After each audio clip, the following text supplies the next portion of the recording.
C'est la saison des mirabelles et je vais faire une confiture. Donc dans une précédente vidéo, je vous ai montré comment les dénoyauter. Et maintenant, je vais passer directement à la réalisation de la confiture. Donc je vais basculer ici l'écran du Thermomix. Je vais activer la balance. Comme ça va me permettre de peser ma quantité de mirabelles.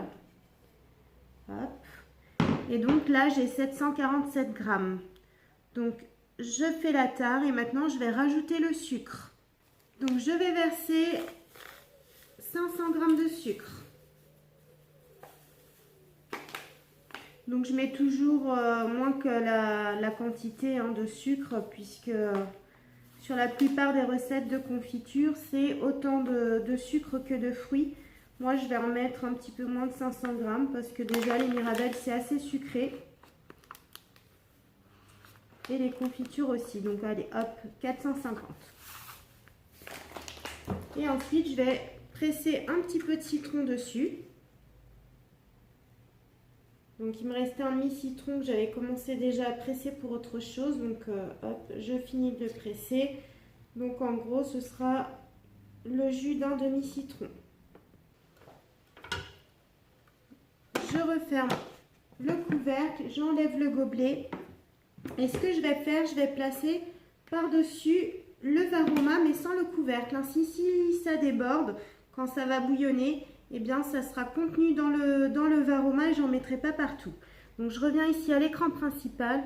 Je vais programmer donc 30 minutes. Température varoma, donc je vais aller tout au bout.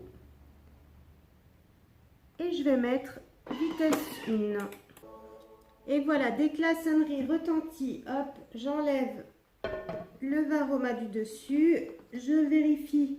Donc j'ai encore des mirabelles qui sont intactes. C'est bien cuit. Moi, ce que je vais faire, c'est que je vais mixer un petit peu parce que j'aime bien, pour tartiner, ne pas avoir trop de morceaux. Mais si vous aimez bien les morceaux, vous pouvez laisser tel que. Donc ce que je vais faire, je vais mettre quelques secondes vitesse 5.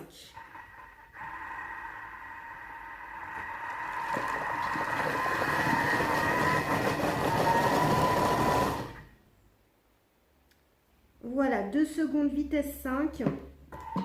Et là, je pense que c'est à mon goût.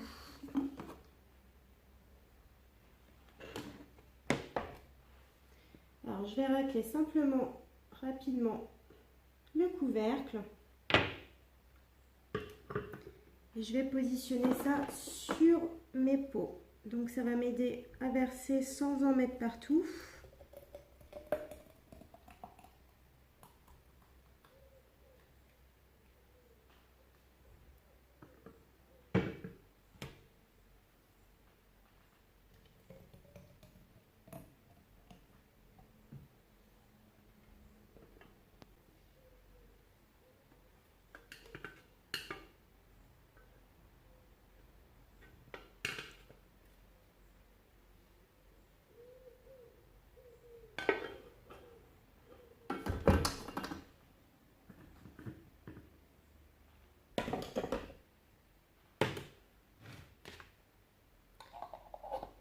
Je vais refermer, je retourne, je referme et je retourne. Voilà, comme ça, je vais les laisser refroidir comme ça.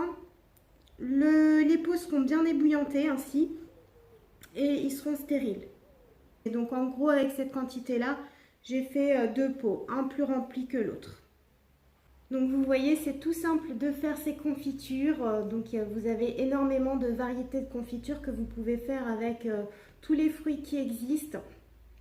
Donc ça permet aussi de varier ces confitures et puis c'est vraiment ce que vous avez mis dedans et du sucre. Donc c'est vraiment économique de faire ces confitures et c'est satisfaisant de les déguster.